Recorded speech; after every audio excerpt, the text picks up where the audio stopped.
I loved Power Glove. Come with me if you want to live. I loved Power Glove. No time for time travel. Hey everyone, welcome to another episode of the No Time for Time Travel podcast. We're coming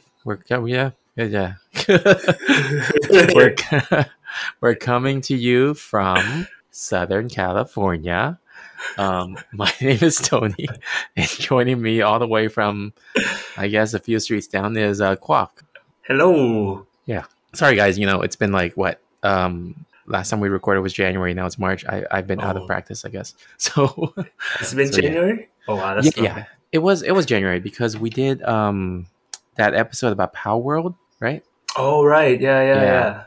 That was the last episode. So yeah, it's been since then. But yeah, we're a podcast for nerds by nerds. We usually talk about some main topic for the episode, but today I think we're just gonna be jumping around different topics. I have a couple of things. The biggest thing timely right now is Nintendo suing Yuzu and also like the passing of Akira Toriyama. So we'll talk about those things. We have other like news items in between too. But yeah. Before going into that, like how you been doing? Sort of good, I think. So like the past That's a very questionable answer. yeah, because like the past 2 weeks I've been trying to get into like the groove of waking up early, like 5:30 in the morning, and doing my exercise stuff. And then like just last week, I don't know what happened. Like I was just I went to play my pickleball with my friends, and I was just walking. This isn't even like from anything else. And then I felt like there was I found out that like the bottom of my foot got a sprain as I was just walking, so that I couldn't walk for like a whole day. So now I'm just like recovering and trying to. I was limping around it for like a few days, and then now I'm like, oh, I can walk again. It's bearable. I don't even know how that happened. Where did it just like? What was it again? How did it happen? I was just walking.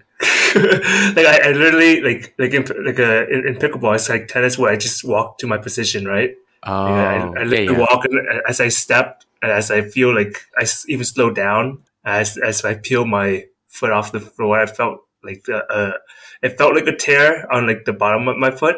But then like I had it checked out, and it was just only like a minor sprain. But I'm like, oh man, how did this happen? I stretched and everything, and then suddenly it just went like that. It feels like, man, this is really my body getting old, huh? Yeah, we see those memes all the time, right? Like we see those things about like as a kid you could do everything you can, nothing happens, and then as an adult you just like sleep the wrong way and you get back pain the whole day. Yeah. Yes. Yeah. I know the so feeling. Just so walking well. And then you pull something. Mm-hmm. Yeah, no, like when we go to the mall, like with the kids and stuff, we'd just be like walking slowly and stuff, and then out of nowhere, my knee would just like buckle or something, and it would just like be painful. I'm like, what the heck is this? I'd be in pain for like a couple of hours. I was like, what the heck? Yeah. So, yeah. We're not even 40 yet. Dude, I'm so scared for 40 now, if that's the case. Yeah. I mean, what? They did say older people that we know did tell us that once we hit 30, everything goes downhill, and it's like, well, yeah, that's true. Now we experience it. I thought they only meant like not physically, but just like the experience you get, and like the like mentally and stuff. But now it's like, oh, it's physically. Yeah, health-wise. Yeah, I mean, Yeah. your joints start to wear out. So Yeah, it's true. it just sounds so weird when you say it out loud like that. Like, yeah, just like, oh, your pain. Oh, it's just because your elbow is like worn out, Yep. So Yep. yeah, but it's true. It's true. Yeah. How's the house hunting going? It's been not going too well, I think. Like I've been off it just because it's like, man, I think average price is like 7,500 now. Oh, 7,500,000, I mean. Yeah. I was like 7,500. That's so cheap. Yeah, so 700,000. So I'm like, it's like, okay, so this is like the price rate. This is like the average thing for now. And before I was looking for like 500. 500 is like very manageable. 600 is like, okay, sure. 750 is like, okay, now I need to start saving and have like a way to like a plan to be like financially stable to sustain it. So now I'm just like looking as well, or like looking very super passively, just because like the whole interest rate and how there's like not a lot of options. I'm primarily just waiting for the bubble at the minute to just burst so I can swoop in. Funny. People I have don't been know waiting when. for the bubble since like 3 years ago. Oh yeah. Yeah. So I'm hoping it's now. Yeah, I think there was like some talks about the Federal Reserve changing the interest rates again. Possibly, but there's like, people thinking like either there's rationale for, either way. But like right now the houses are still pretty expensive.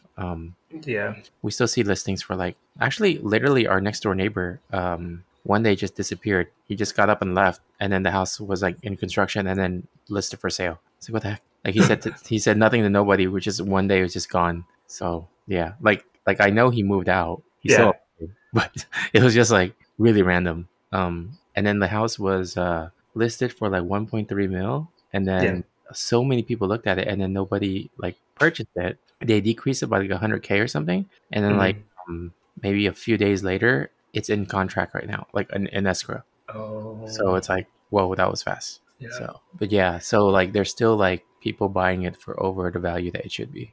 Yeah. There's definitely like still people buying, but at the same time, there's like less people selling as well. And then there's like, I think there's just like at least like for the entertainment or like animation industry is like there's a whole bunch of layoffs as well. And it's like, oh man, that's I think we talked about this last time too, right? In the last podcast.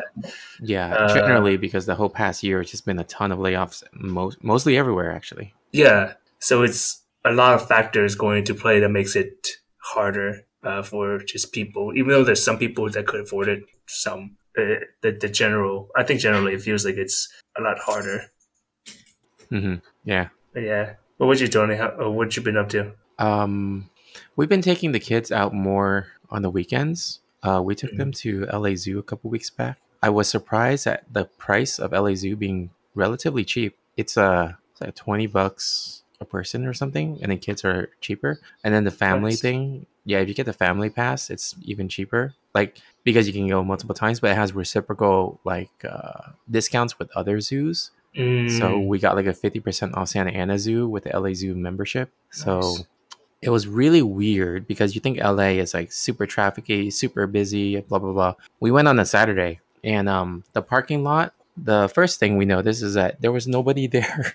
So it was like super empty. And then the second thing we noticed is it was free parking, which is unheard of in LA, right? Yeah. So those two things were like, oh, this is like a different world.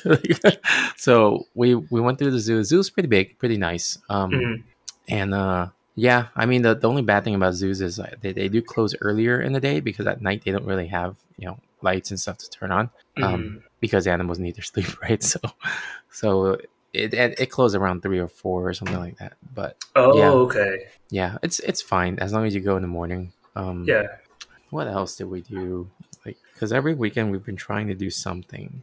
Wait, so does it work the other way around? So like if you get like a membership for like Santa Ana Zoo, does it go into like the LA Zoo, or is it only the other way around? It's dependent on the zoo itself, because LA Zoo's membership is specifically free for LA Zoo, so you can go in for free because you paid membership, and then they have agreements with the other zoos for reciprocal, right? So for Santa Ana Zoo, if you get a membership at Santa Ana Zoo, it's dependent on what agreements Santa Ana Zoo has with the other zoos.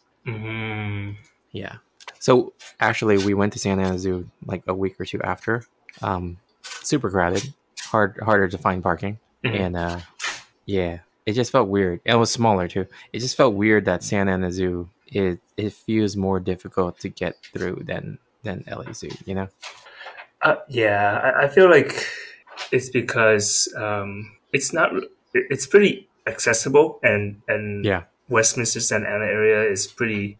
OC essentially is pretty crowded. So LA Zoo was in the northern part of LA near the mountains, where it was a lot more inaccessible. Yeah, it's like is it Sherman Oaks or like a little bit past there, right? No, around there. I'm not too sure. Yeah, but it's closer to the valley because you do have to go through some of the mountain areas to like get to it. There's like the 101, like past the 405 to 101 area where it's like kind of like hilly and mountainy. Yeah, it's like that area. Oh, okay. Yeah, no, Yeah. that's cool. But that's cool. Yeah, I was thinking about LA Zoo just like the other day because I was thinking of taking like my niece and nephew to it. Hmm. But then I was like, oh, okay, I don't really want to drive that far, so I might take like the Aquarium of the Pacific instead. Aquarium of the Pacific is nice, but it is pretty pricey, and you have to pay for parking. The parking is a parking structure. It's kind of Oh, pricey in general. yeah. We're no longer members of the Aquarium of the Pacific. We used to be, but even though we were members, it was just difficult to go to because there's so much traffic, and then parking was, parking in the structure. The structure is limited parking, and there's always a lot of school trips at Aquarium of the Pacific. So you're Oh, always like, that's yeah. competing with like everyone else who taking their whole school like classes there. Oh, yeah, yeah, yeah, It's nice though if you can go. It's small enough that you can see everything in one day. yeah, Yeah. yeah. Because I was I was looking at that too. I was like oh with I was actually gonna take them this weekend or like a few days ago, but then like with the injury, it's like oh can't walk, and then Oh now it's yeah. like oh next. So I'm thinking next week, but it's also spring break, I believe. Yeah. I'm like oh Good man, luck. I partially want to, but at the same time, I don't know. I don't know how many people actually still go to aquariums. Last year when we were members, we went. Every time we went, it was pretty crowded. What time do you guys normally go on weekends or? We went on weekends. It was crowded, so we switched to weekdays, and we went on weekdays, and it was still crowded. Dang, okay. Not as bad, but it was still more than I expected because weekdays are the days where they would do field trips, for the Oh, okay. schools. Yeah, yeah, yeah. Yeah, but it's still not like it's not going to be Disneyland crowded. It's like it's just expected not to be empty. It's going to be still enough people to be like, oh, that's more crowded than I thought. Yeah, yeah, yeah. Yeah. Yeah, So, it's fine. You'll probably be fine. yeah, yeah. But I mean, it's good to know, like you talk about the LA Zoo, because then I used to go there for like art class to draw animals. Hmm. So like, so that's why the weekend was like really nice, and it wasn't like empty, but it was like semi crowded. So it Hmm. was busy enough, there's Hmm. people, but now that you mentioned that there's nobody there, I was like, oh, that's a. I was expecting to be that empty. Yeah, I just because we're coming from like the Disney mentality because we're like Disney pass holders, so Yeah. I feel like on Disney's least busy day, it's still more busy than LA Zoo. Oh, yeah, yeah, yeah, definitely. Yeah. Disney's pretty crazy now. I heard. Hmm. So Yeah, I mean, if you want to do the LA Zoo thing, I think like for our membership, like we can actually provide guest passes, like discounted guest passes. So mm, just let me know. I'll have to look into like what the benefits are. I remember okay, that being sure, one of them. cool. Yeah, yeah. I'll let you know. I will probably ask to see what they want to do if they want to go on like they prefer like the aquarium or like LA Zoo. Yeah. Oh my gosh, I'm looking at to my left, and so for our little one, the baby, like we usually put her in this like rocking chair, Mm-hmm. and it's a little rocker that's next to me usually, and I can just like push it and rock it whenever I need to. Mm. And she's not here right now; she's downstairs with my mom. But the rocker right next to me is rocking by itself, and Oh God. it's I know why. It's because I have the fan on, and it's so lightweight that the fan is making it rock. But if Yeah. you I'm turning my monitor is covering the fan, so so I'm looking at the Oh, rocker. It just looks like it's haunted. of course this happens to you, Tony. When we actually check it, it's already off. No, that fan is always on because it also fans it's pointed up to my computer server, the tower, Mm. because that's always on and it needs to be, cool. Yeah, yeah. Yeah. But yeah, it just looks creepy. Oh, yeah. Anyway. All right. Well, let's get into some of the topics. First thing is interesting that I want to talk about. The headline is California is possibly banning flaming hot Cheetos from all the California schools, which is a little misleading of a headline because the law itself actually is it's banning. So Governor Newsom signed into a California Food Safety Act, which outlaws the sale of food and drinks that contain certain ingredients, including brominated vegetable oil and red dye number 3. So because of that, flaming hot Cheetos is affected. So yeah, I don't know. What do you think about that? It's kind of funny. Yeah, I'm trying to remember like back at school days. Like I don't even remember having access to Flaming Hot Cheetos unless we buy it from like those carts somewhere else, like a third party. Yeah, you're right. Actually, you would have to buy it from the vending machine or something. Like at the Yeah, school. I remember in yeah, my high school, you had to buy it from the vending machine. yeah, or like some sort of snack sale or something like that. And I was like, man, I'm like kids have like Flaming Hot Cheetos as a part of the lunch thing. That's pretty It's good. pretty nice. Yeah. So I was like, hey, this just brings everything back to our days. Yeah, it's like welcome. Yeah, it goes back to what we were saying. How like things were just kind of going back in full circle. Yeah, which we'll talk about in a bit too, because we Yeah, talked about it off the recording. But yeah, so I yeah, mean, that's it with that. So the next thing was you were talking about Steam Family. Can you kind of talk about that? sure. I just briefly saw it earlier today. Um, Steam is having like a introducing like a program called like Steam Families. That's gonna be on like on their like beta client sort of thing. From what I've skimmed through so far, uh, it's kind of like it's almost like a Netflix where they have like everybody has their own account sort of thing. But then they can share games with each other. I'm not sure how this will work out in the long run, like with the family sharing, because I mean, I think it'll be cool, but like you mentioned earlier, Tony, it seems like it's kind of like the Nintendo family thing where we just are we essentially have Steam, but we are just part of the we're just part of like the same program ish, family program ish. But the only difference Yeah, is that we can share the games that we each yeah, have, which I think is like the best of all worlds in a way. yeah. Because I yeah, no, it's just going back to the whole thing about like when you live in the same household with the old school Yeah, systems, you play the same yeah, system and share the game, you know? yeah, So yeah, it's, I mean, cool. yeah, yeah. Like, Yeah, this is what we were kind of like referencing to earlier when we were saying like everything goes back in like a full circle in terms of like generations of what we used to do. It's like back then there's like physical copies where we can just borrow the game from each other, or like if we live in the same household, like Tony mentioned, then we just like I don't know, we have the same like system, so of course we have it. yeah, I remember when a couple of years back, one of the E3s for the unveiling of the new Xbox and PlayStation, when the Mhm. Xbox was saying like, oh, they got rid of the game sharing, or they'd make game sharing pretty complicated, where you have to like hit the share button, go through like this whole process of like being able to share a game if it's a digital only game. Remember Mhm. that? Or like you can't because it's digital only, you can't really share. Yeah, Um, yeah, yeah. and then like in the same E3, like for PlayStation, on stage, like two people was like, "Here's how we do game sharing," and then they just took a copy of one game and then gave it to the other person. Yeah, Yeah, yeah.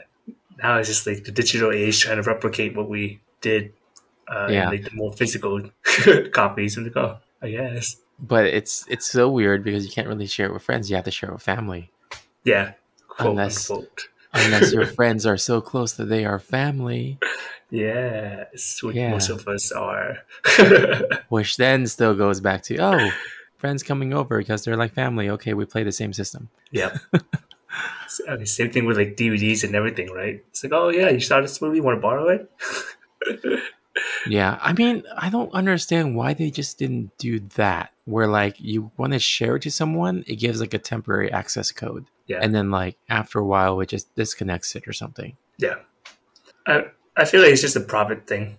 I They mean, could actually do this in a way that works. Where I'm just thinking out loud now. When hmm back in the day, you let someone borrow your game, you don't have access to the game until they return it, hmm right? yeah, If they did it the same way, where like you provide a temporary key for the other person to play, and once they complete the game, they log out of that key, then you get the game back for your access. You yeah, know, because that uh, prevents the whole like multiple copies lowering sales. You know. yeah. But I also feel like it's true, but I also feel like a lot more games now are have online multiplayer versus like Mm-hmm. or like just like multiplayer versus like before, where it's a Mm-hmm. lot more single player, and now a lot more games are like what you call it, like as a service game Oh yeah. as well. So just like the whole gaming model has changed over the past years, that it makes it feel like everybody should have their own copy to play with each other in a sense. Yeah, I never really liked that. I think like No. Nintendo Game Boy Advance did a really good thing where for the link cable, certain games you didn't have to have both people have a copy of the game. The Mhm. certain games like I think it was Mario Kart or maybe one of the other ones where the link cable itself would be able to stream a limited amount of data to put like a small copy of the game on the other system Mhm. just with the primary features to enable multiplayer. Mm. So then you could have one Mario Kart link cable to 4 different Game Boy Advances, and everyone plays on the same game. Yeah, So that was cool. that's pretty cool. That's pretty cool. Yeah. Yeah, Yeah. except I never really had friends with link cables to even play. Yeah. Yeah, Yeah. that's the other thing. Having real friends Yeah. instead of random people that we could play on with now as well. I think that's like one of the benefits of like the current digital age of gaming is just we could play with random people and just like connect with them. Even though some of us might not want to play with random people and just play with our own set of friends, but it allows people who don't have that have access to that many friends, I guess. Yeah, I mean, it's also because of the people have social anxiety, they can't go out, right? Or people are too Yeah. busy, they can't go out. Or the way Mhm. they play the games at all times, they can't go out, right? So Yeah. everything's more online. I mean, I think I don't know if I told you this. One of my cousins, it's been a while. I haven't talked to him, but like he met his wife through World of Warcraft, and they never met in person before that. So they met Oh, through World of Warcraft, and then met in person like years after. oh, that's cool. Yeah, so that's pretty cool. It's just like a different way of people meeting and stuff. Yeah. Yeah, there's also videos online of like I think it was like some like birthday event that the wife was having for her husband, and she invited an online friend he played online games with and never met in person. And then like they met, and then they were like so happy, you know, because they've been friends online but never in person because they're across the country. Like she flew him in or something. You know what it reminds me of? Ready Player One. Oh, you're right.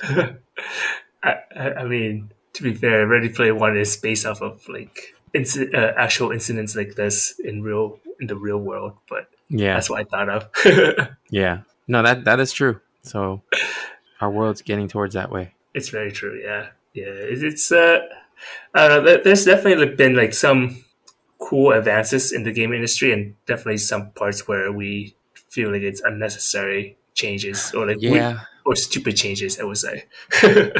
I'd say the cool advances are with the hardware of gaming, like VR, Mhm. AR, motion, you know, all that stuff. And Mhm. then the other part that's going backwards is the software side, like games as a service, you know, subscription fees, all that stuff. Yeah, all like those models, game payment models, and all that stuff. I agree. It's been really, and even like in terms of like game designing and everything, it's been not as great as before. hmm You know, I think I'm okay with games as a service as long as the base game is like super cheap or affordable or free. Yeah, But going back to Mortal Kombat 1, paying a premium for that and having a bare bones game in which the rest of the game is games as a service is highly infuriating. Like, what the hell? You know? yeah, yeah. No, I agree with you. I had a chat like this with my friend as well about how like there's so many good games that are charging reasonable prices. Like Power Word was like $30, I think. That was 20 Uh, something. It was Oh, I cheap. mean, Yeah. yeah, 20 something, 30, something like that. And there's like, was it Helldivers, which is like the recent Oh, game, yeah. the It's like Stormtrooper 39. game. Yeah, it's like $40, Yeah. which is like on like the higher end of things, but it's good and it's reasonable versus something like, I think like, was it what was it, that game? Starfield? Starfield, which is like what, 60, 70, something like that. Starfield hmm 60, 70. And there's like Yeah. other games such as what was it, Skull and Bones, the pirate one, that was like 70. hmm And I was like, those are like done by AAA companies, hmm and for like $70, that's not, that doesn't have anything innovative or anything groundbreaking aside from just they are a corporate company, so they charge more. But then hmm like the game aren't even that fun or as great as like the games we listed of like Helldivers or like Power World, where people just it's on like the 30-40 bucks range. And it's from like small indie companies, and there's a lot of games where it's like 20 to the 40 range that feels reasonable. Like you mentioning, if games were affordable, it feels like okay, it's worth the game, it's worth the price, or more than worth it. Essentially, if they charge like 50s, like some people would be more than happy if they could just play it or like be as good as that, and just they felt like they got their money's worth, But when you pay like 70 bucks or something, 60, 70 bucks, you expect something to be really amazing. But most games now, they have like day one patch. So I'm like, oh, okay, well, that's not even like a full game or full, I guess like a fully, I would say, playable game on like day one. You buy a game to have it not work on the first day. And it's like, well, what's the point? Yeah, or I think the other thing that kind of frustrates me too is that when games get released and then they have a plan for the entire season of releasing additional characters, where they have the footage available for you to see, which then gives me the idea of like, you guys probably already finished these characters, but you're just purposely holding it back, Like, yeah, like I don't know. I just feel like for games as a service, if it's a true service, I'm a little bit more okay with that rather than artificial service where we actually made this game of 30 characters, but we have 10 of them that we're just going to lock away and release over time just because we can, and then charge for them, Yeah. And it goes back to like, I think you mentioned at one time, it was one of the fighting games. Was it Street Fighter or something? Or Mortal Kombat, where it was locked up?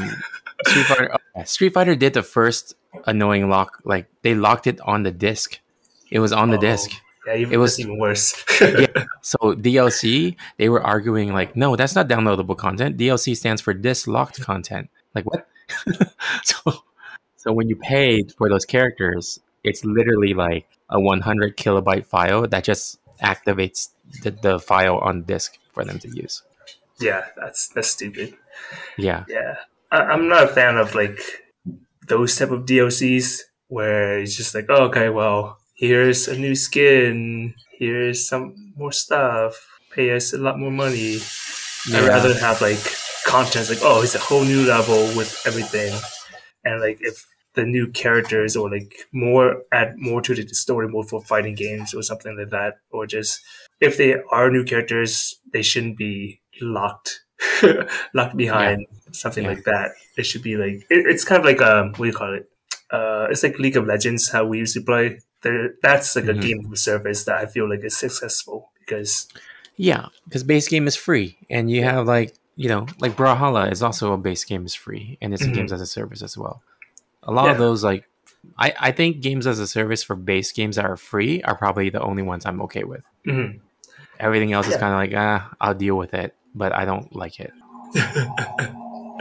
Yeah, I mean it's free, so like we can't really complain about it because you have the choice. You didn't spend like $70 on it, You spent like $70 on a full game. You expect a full game. Yeah, I mean, there's a limit though. Like the way that Brawlhalla does it is similar to League of Legends, where you have like 10 champions that you kind of like can use, and it rotates, right? Other games as a service, Dead or Alive tried this once, and I hated it. When you got the base game that was free for Dead or Alive, like it's just 2 characters, and that's it. 2 characters, never changing. That's it. So in order to play as any of the other characters, you pay per character. Wow. Up until the cost of the total game, which is all characters. You can't even unlock it? No, like without you can't. Paying, I mean, oh, wow. Yeah. It's a base game of 2 characters, and you pay for each character that you want to play as. It was like, what the hell? If it's like 2 characters, that just sounds like a demo. Essentially, it's like a demo, and you just pay for each additional character you want to the demo. Yeah. Until you have all characters, and it's no longer a demo. Like, that's pretty much how it is. Yeah, it's kind of stupid. Yeah. I don't know if they continued that or not. I just know that the time that they did do that, I never wanted to go back to a Dead or Alive game. Yeah.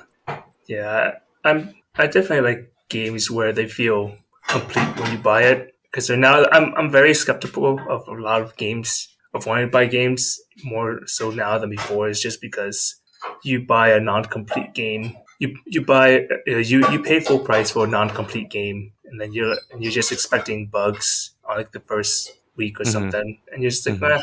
it's cool. So normally, like I just hear like people review on like the first week to see how it is first, to see what kind of bugs are like game breaking, that sort of thing.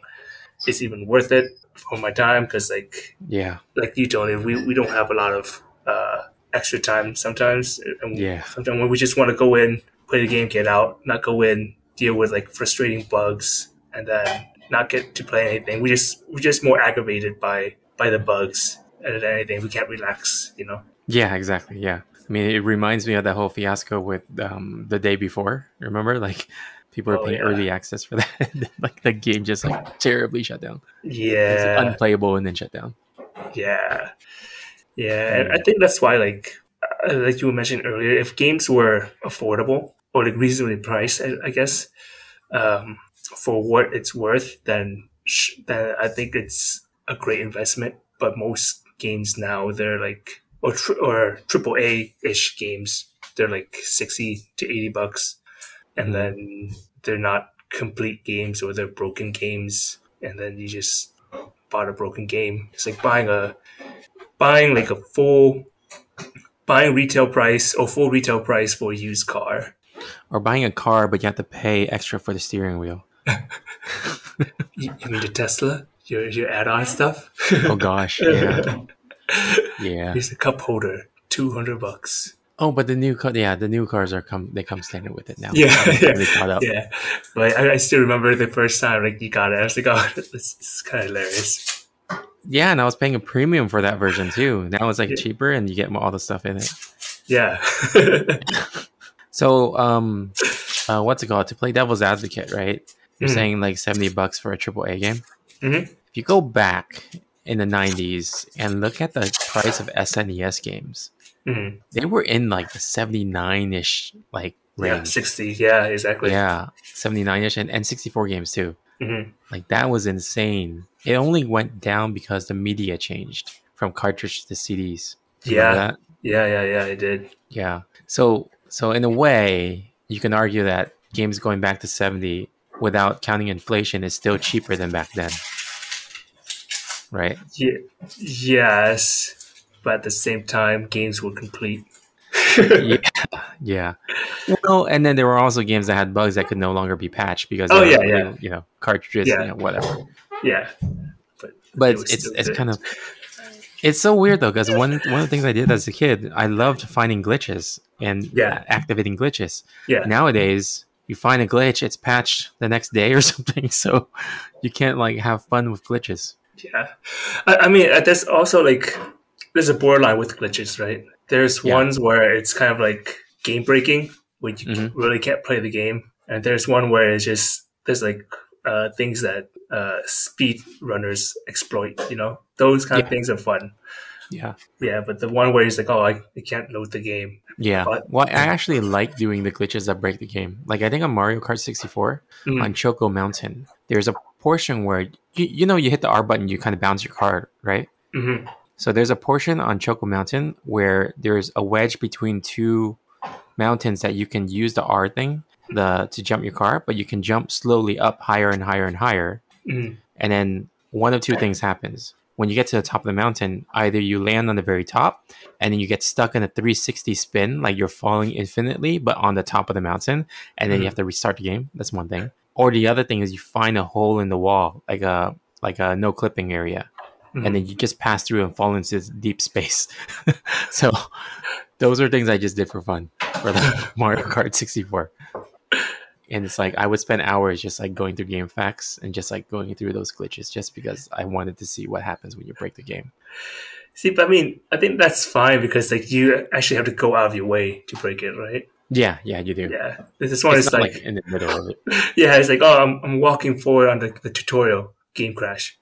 Which is funny you mentioned that. The Lilo and Stitch Game Boy Advance game, the second game, in the very first level, if you don't jump over a crate and you walk forwards to the crate, they messed up the game. They forgot to put a clipping on the crate. So then you fall through the crate, you land off screen on the bottom, but because that was not a zone that you fall and die, you basically are now off screen in that area forever. Like you can Oh, move, you can move your character all the way to the end of the map, but because it never triggered a dying zone, right? Yeah. So then you're stuck. And I found that out on accident because I was having my daughter play it, and she doesn't know how to jump, right? She just moves the character forward. So she moved it right through the no-clip zone of the crate, and then fell down, and she's like, where is Stitch?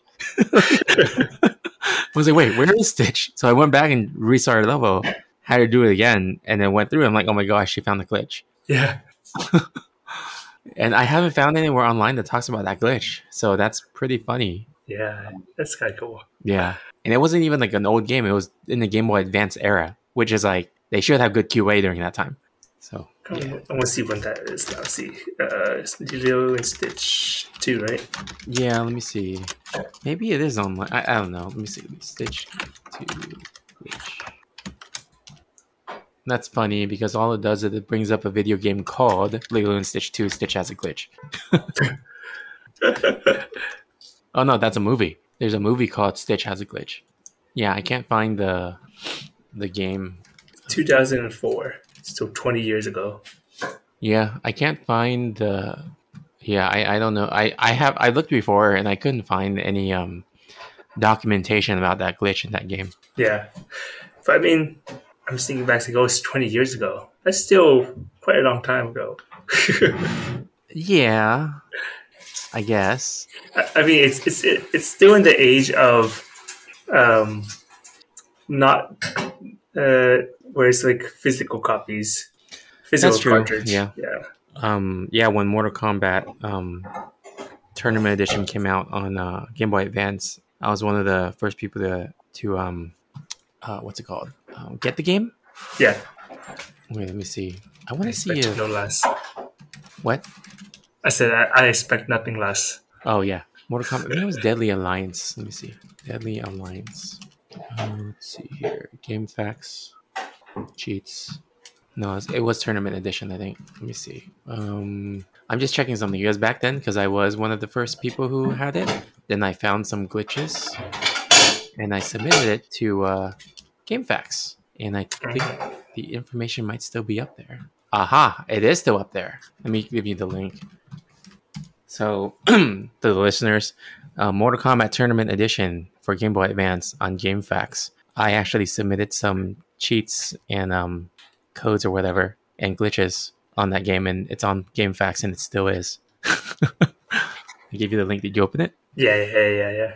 Do you recognize which username's mine? The contributed by part? Oh, yes. Yeah. You see how many I submitted for that?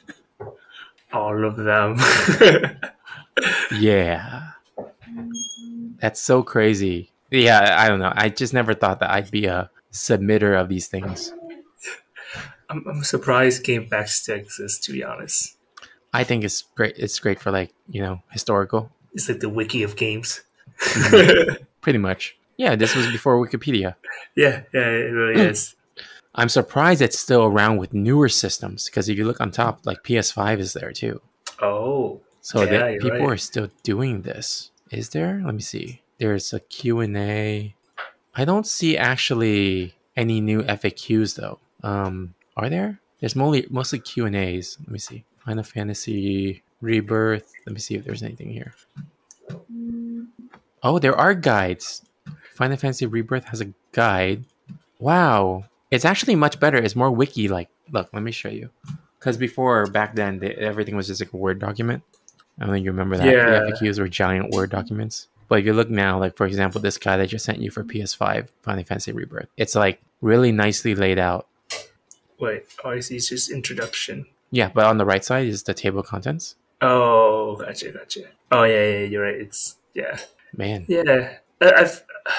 I'm so surprised because I feel like a lot more people kind of made a switch over to wiki, where they have like the game wiki essentially, and then which is similarly organized like this. But I'm just surprised Game Pack's still around, to be honest. No, I am too. I don't even know how to log in. I don't know if I can still log in, actually. Can I log in?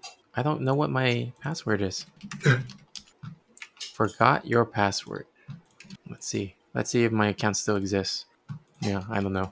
Okay, anyway, we can move on to the next thing. I just have a couple things that are pretty quick before we get to the main two topics. Sure.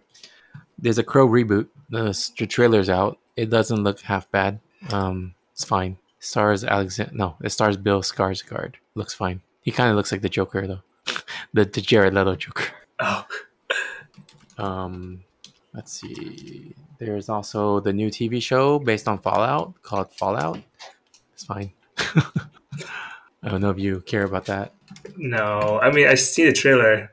I never played the game to understood the lore or anything. But I mean, it looks cool. It looks okay.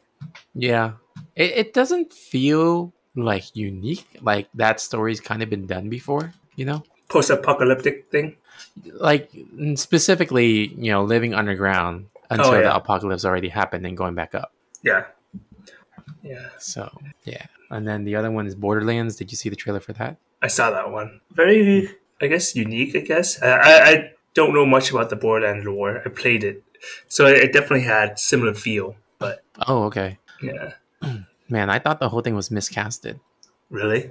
Yeah, especially Kate Blanchett. Oh yeah. I mean, like in terms of cast, it's like it's a bit off, but I think like the style, like visually, the style and like the humor, it seems to be there. Yeah, I'm not really sure. We'll see. We'll see how it goes. I don't know. Yeah, I'm mostly there for like was it the robot? Because he's the only one that I find funny. Jack Black. Is he? Yes, he's Jack Black. Oh, no wonder. I was like, why don't you just use the same person who voiced the robot in the game? Yeah. I mean, Jack Black's fine. He's always good in any voice role he does. Yeah, Jack Black's good. Yeah. Okay, so going to the main two things, let's first talk about Akira Toriyama.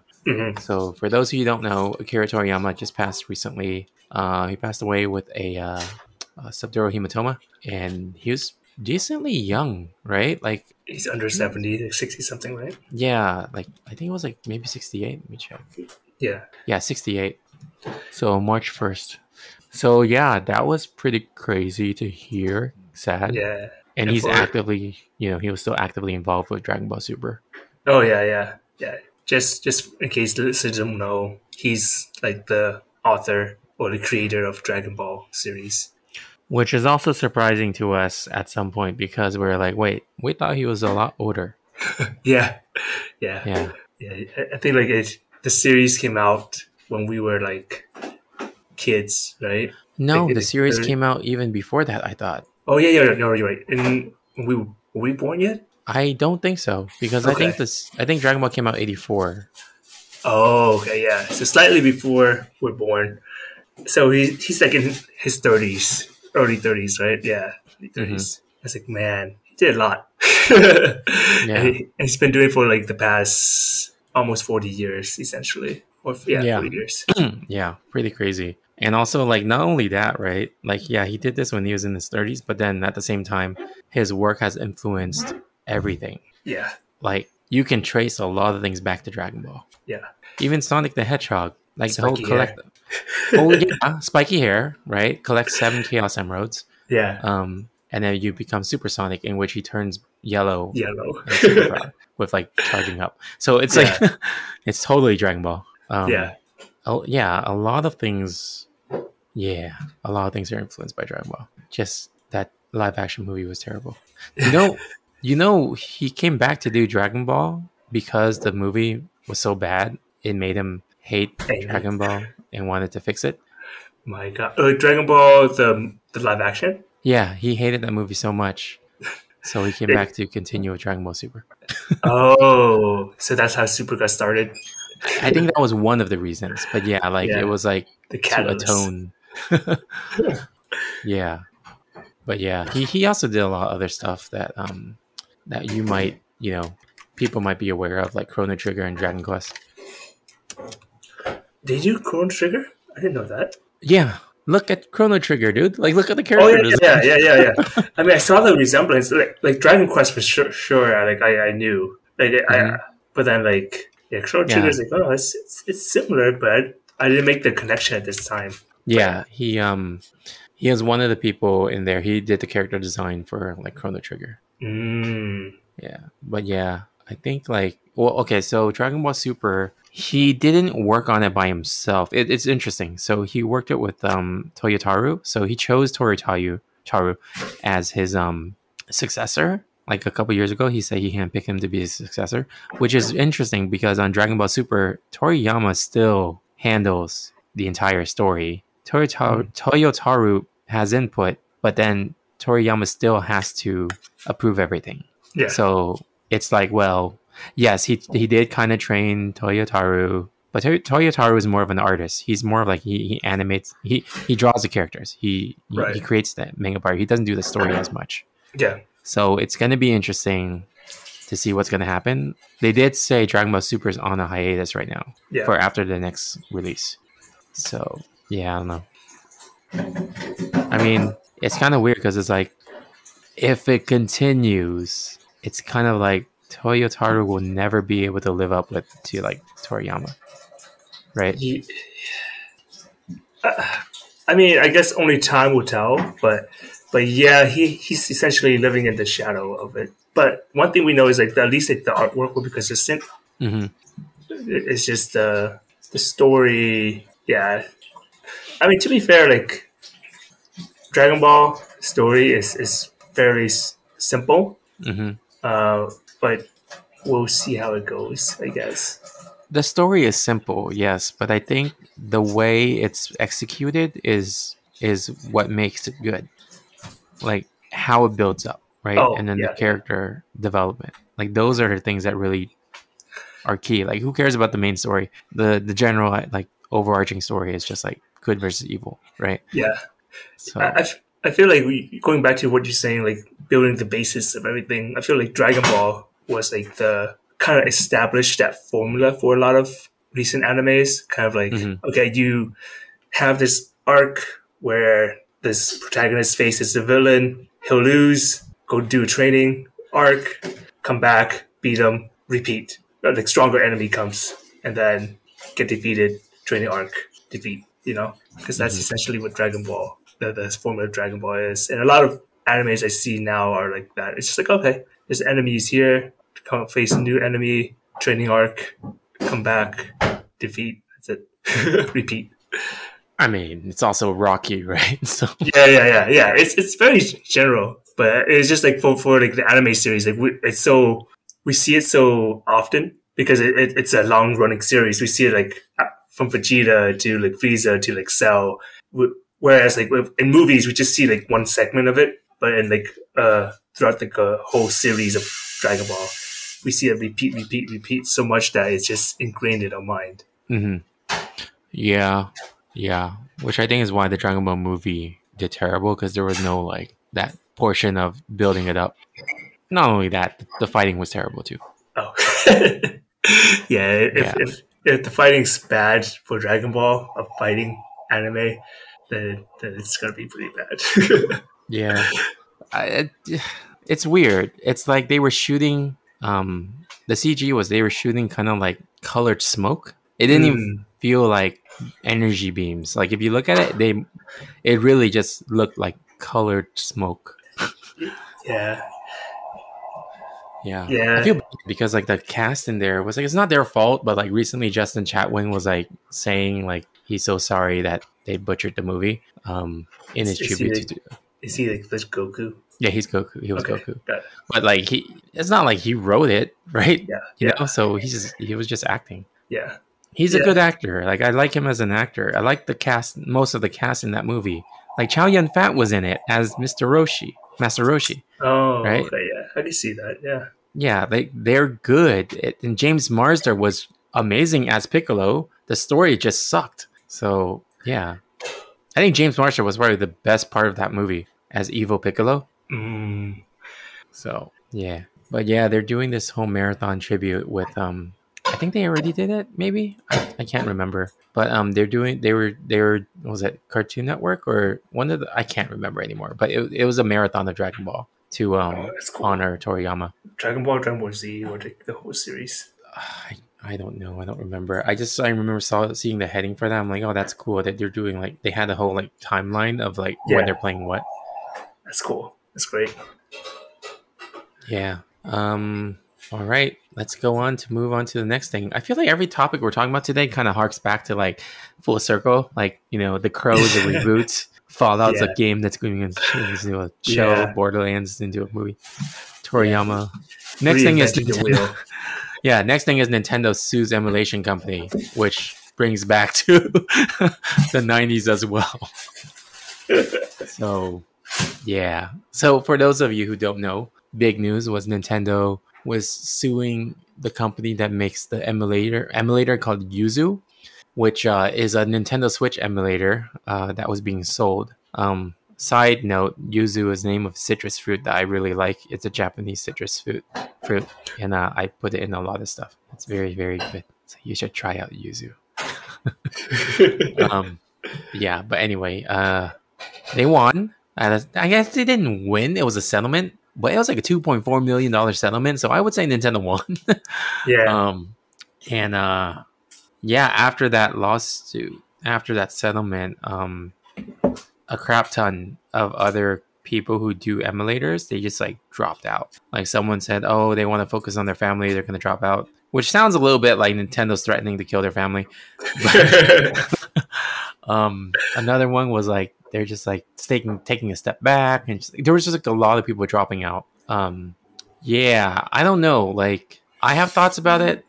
I mean, my general thought about it is Nintendo Switch emulation is already questionable as it is. So Yuzu being sued, I'm like, that sounds reasonable. But then the other older non-in production systems, I'm like, well, now you just caused everyone to drop out. There's no game preservation, Yeah. So I don't know. What do you think about that? Yeah.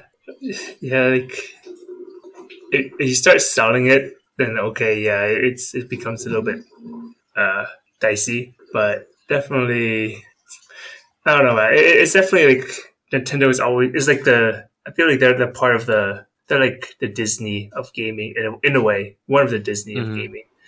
So, but they're very strict on their property. So I'm like, man, I don't know.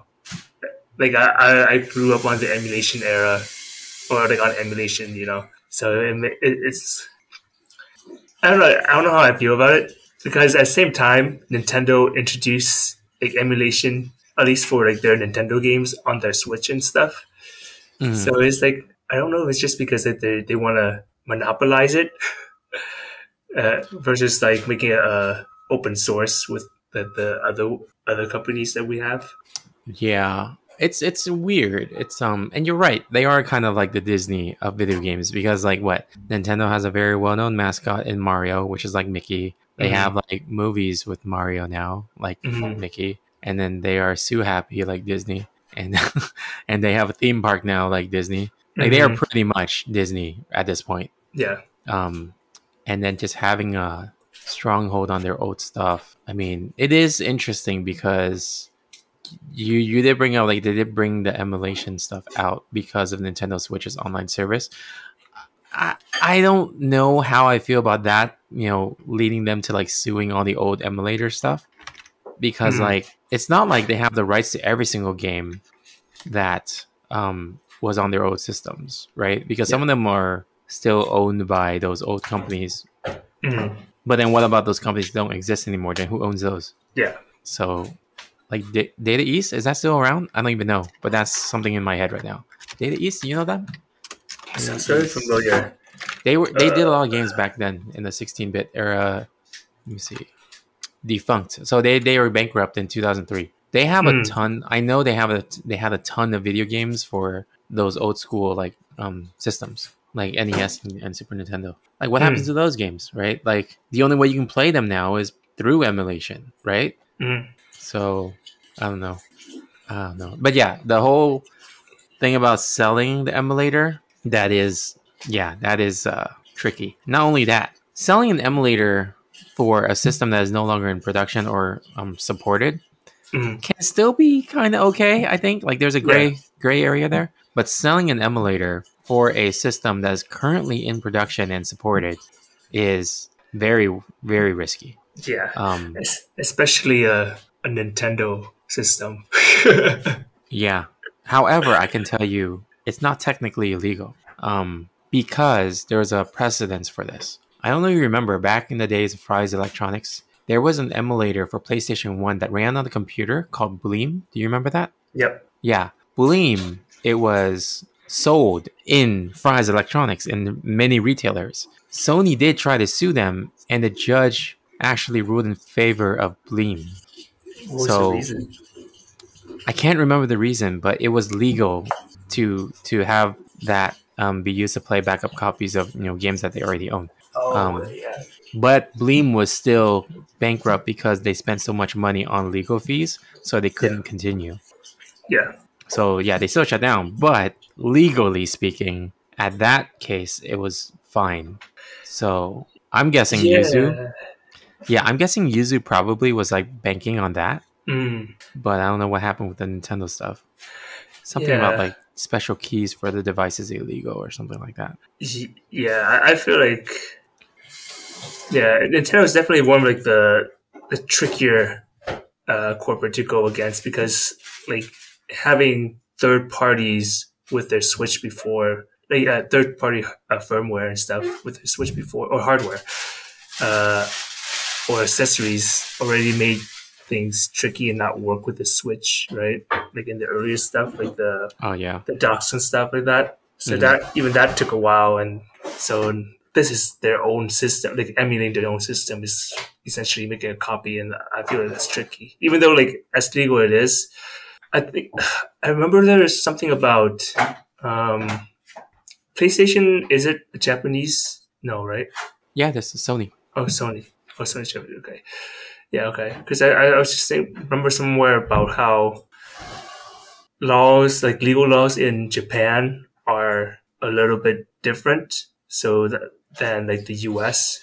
So I'm just trying to think if that plays a role or not. But yeah, anyways, I don't know. Nintendo is really, really tricky to go against, because they're very strict about everything, about their IP and their system and everything. So as much as I agree that I think that the legal thing you had before was like, as long as the person owns the original copy of the game itself, having an emulator is legal, technically. Yeah, because if you own the system, you can transfer your system's BIOS file over, and you own the copy of the game, then you can do it. Then it's supposed to be legal.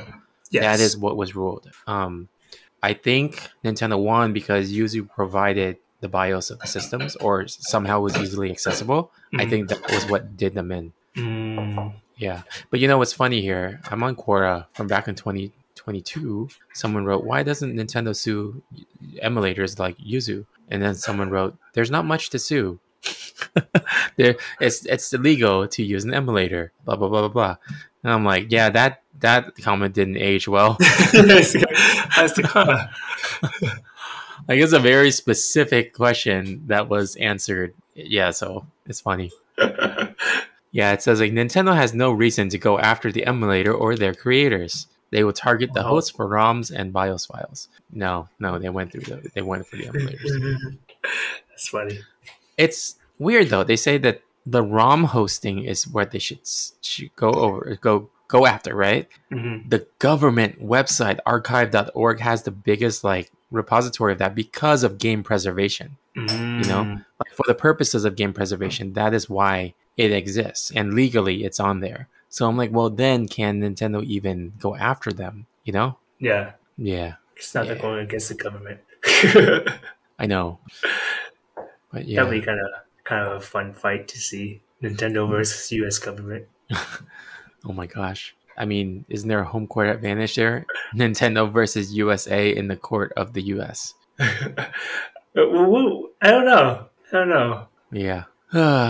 But yeah, I don't know. I don't know how I feel about this whole thing. Like, I agree that Yuzu Switch emulator is pretty questionable if they charge for it. Although it's weird, I don't remember ever paying for it because it kind of came with my Steam Deck. What? Well, it didn't come with the Steam Deck, but it was on the Steam Deck store as a free download. Oh. So I don't remember ever. But then it was bare bones, so I actually had to dump my Nintendo Switch BIOS file. Oh. Otherwise, it wouldn't work. So it was actually very specific. Oh. So maybe that was because it was early development and that was the case. And then maybe because I haven't updated that in like what 2-3 years. So maybe that's why. I don't know. Yeah. I was just curious to see how well it would run on the Steam Deck. And it was questionable. It wasn't like that super great. I mean, I have a Switch. Why would I use it on the Steam Deck? It's more like convenience only. Yeah. Yeah. But yeah. Anyway. All right. Let's move on to game time. What should we do for game time? Let me see. Let's see.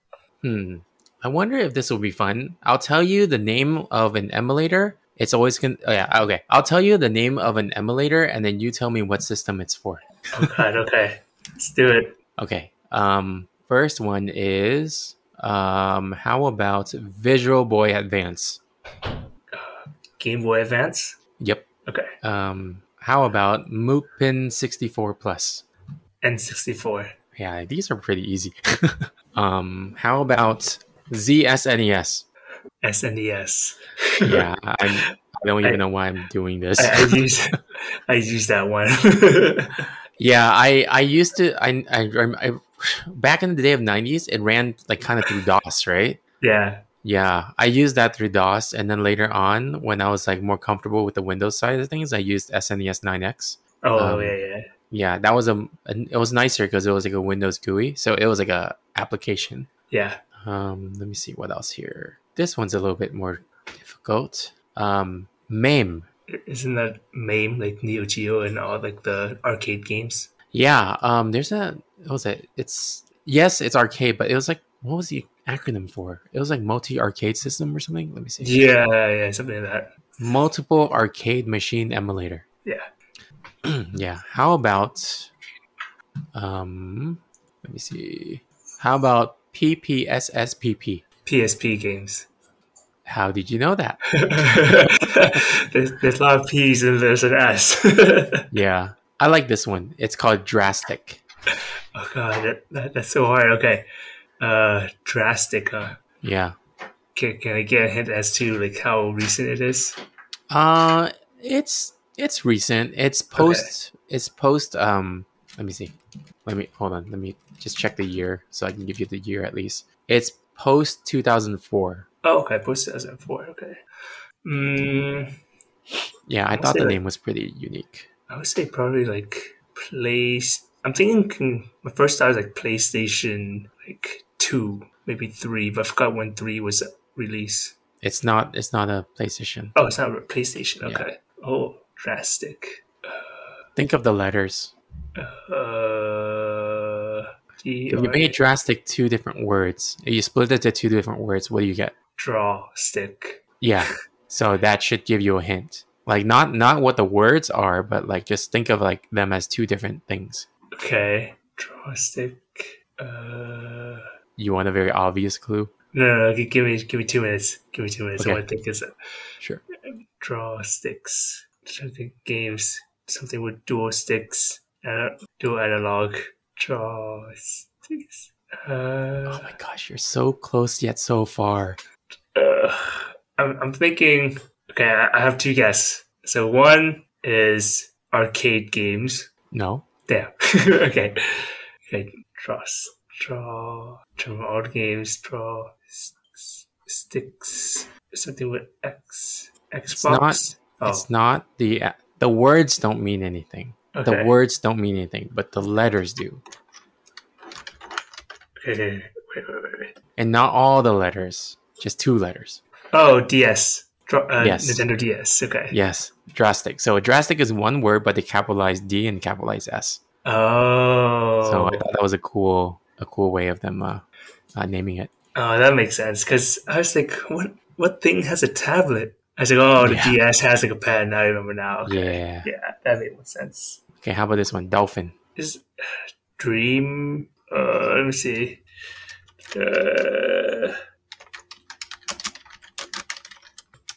Dolphin. Oh, it sounds so familiar. I know, like I've seen it somewhere. Yeah, Dolphin is actually a code name for this game system, and then just took. So Dolphin is actually the code name in development for this game system, and then it became the name of the emulator for this game system. Oh God! I forgot. I have the stupid dolphin in my head and the thing, but I'm trying to remember the game system it was for. Need a hint? Wait. It uses a CD, right? Kind of. Okay, dang it. Okay, give me that. The hint is the game system itself is also the name of the shape of the game system. Does that make sense? The name of the game system is the shape of the game system. Yeah. Okay. God, it's like CD something. No. Oh. The name of the game system reflects the actual shape of the console. Oh. Like a dolphin? No. Dolphin is the name of the emulator. And Dolphin is also the code name for this game system as well. But the actual game system that Dolphin emulates, the name of that system reflects the shape of that system. Physical shape of that system. Okay. You're probably going to like beat yourself up once I tell you the answer. Yeah. Okay. Let me go to my limit. GameCube. Yes, GameCube. Okay. Yes. So GameCube, and then it was codenamed Dolphin, but then the Dolphin emulator also ran Nintendo Wii, because GameCube and Nintendo Wii are not that much different. Oh. So yeah. Let me see. One more is Citra. Citra. Oh. Is that before 2020? No, or 2004 and after? It's after. Okay. 2000. Okay. Citra. Okay. Citra like an orange. Like citrus. What's like an orange? Orange like a CD. Something round like a CD. You're going down the wrong path. Yeah, I know. I actually don't even know why it's called. I mean, I know why it's called Citra, but I don't agree with how it links to the system. Okay. So I probably need to give you a hint for this because it's not very obvious. Okay, give me the hint. It is a handheld, and it uses parallax technology. 3DS? Yeah, it's 3DS. So the code name for the 3DS was like CTR, which is kind of like where they got the name Citra from. Oh, gotcha. Yeah, and it's funny because like the files when you dump them for this emulator, their extension is CIA, and then like in order to like run them or something, you have to run the FBI. So it's like FBI, CIA. Yeah. Secret Service. Yeah. All right. That is all of that. You have anything else you want to say? No. Okay, cool. All right. Well, no time for time travel. Signing off. Heard it with speed. See ya. Bye. I loved Power Club. Come with me if you want to live. I loved Power Club. No time for time travel.